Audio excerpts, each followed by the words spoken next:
So what do you think is how many workouts a week are you averaging? What's the primarily strength training? Give us a little bit about the routine.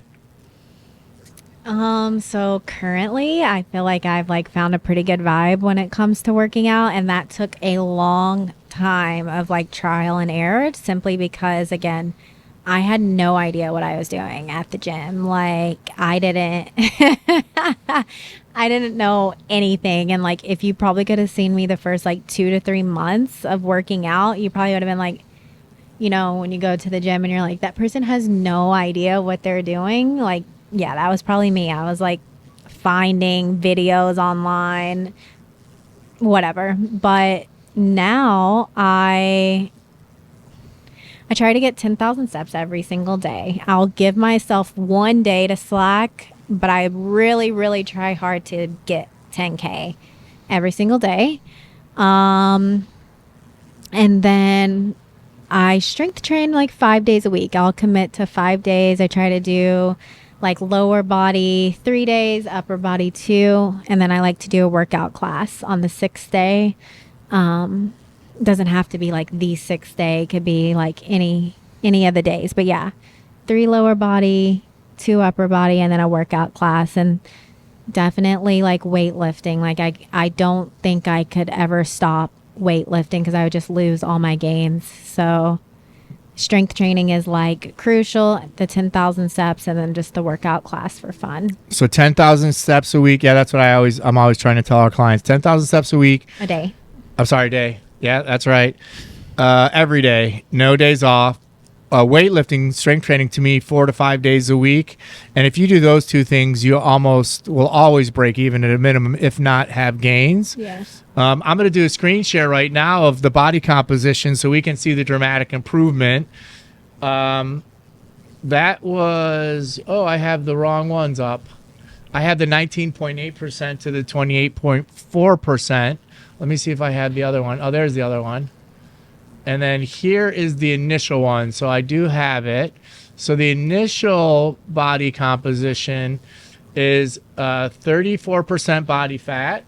And hold on, I gotta now drag this one over.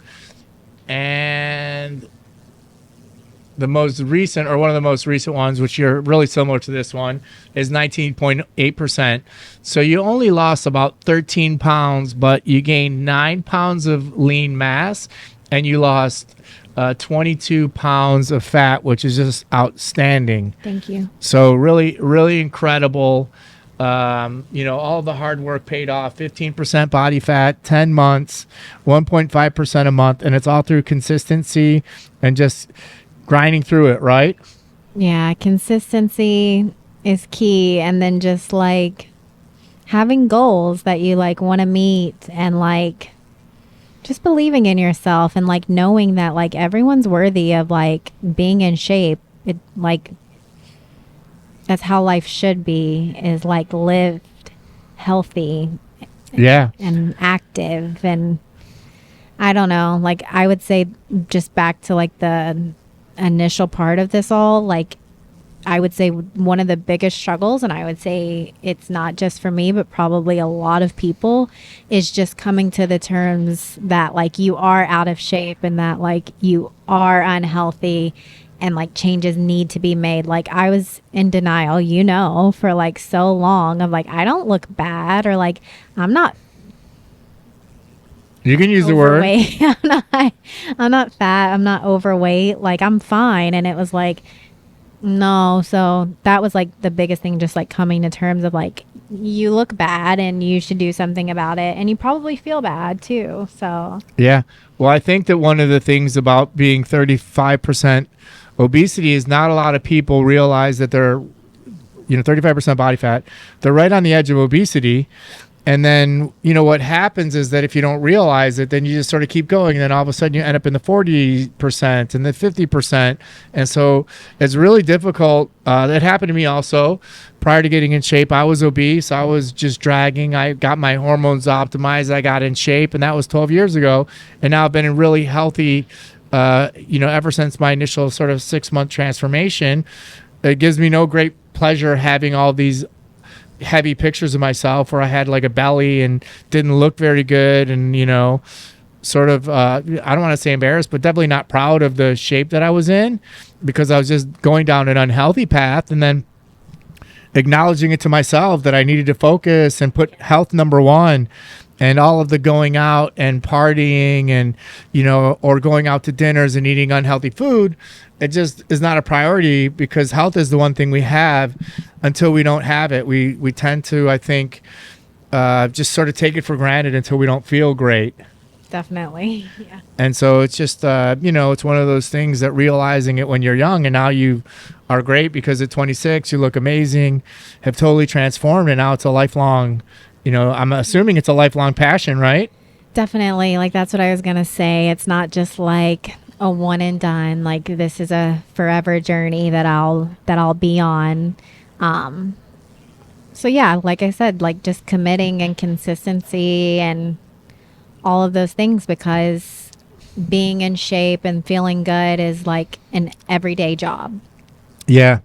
I would say, because we have 2 body comps up there too. So at first, I think what really helped you out was optimizing the hormones and optimizing your levels, and that helped you have the energy to go to the gym and to build muscle. Most of your muscle gain came in that initial, I think, probably 4 or 5 months if we look at the body comps. So that's one great thing that we have. We run these body comps in the office, and we can always take a look at muscle gain versus fat loss, and then we know, is diet on or not diet on, right? And we know if the strength training is working or the strength training is not working. And initially, I don't think you built a lot of muscle, so if I take a look at back, and you can address this and talk about how your workouts changed, because you didn't really know. And I got on you a little bit about the TikTok videos and all that, because at first, for the first month or two, you weren't putting on a lot of muscle. And then all of a sudden overnight, I think you got the workouts more honed in and we got the hormones optimized. You then put on 10 pounds of muscle pretty quick and dropped 10 pounds of fat. And then sort of since that point, it's been more about sort of fat reduction. So how would you say, like, don't you think measuring, first of all, I know it's every week that we were doing it for a while, but the body comp and seeing the feedback from last week's results, you could tell where the workout's working. Was the diet on point? But so how have the workouts transformed?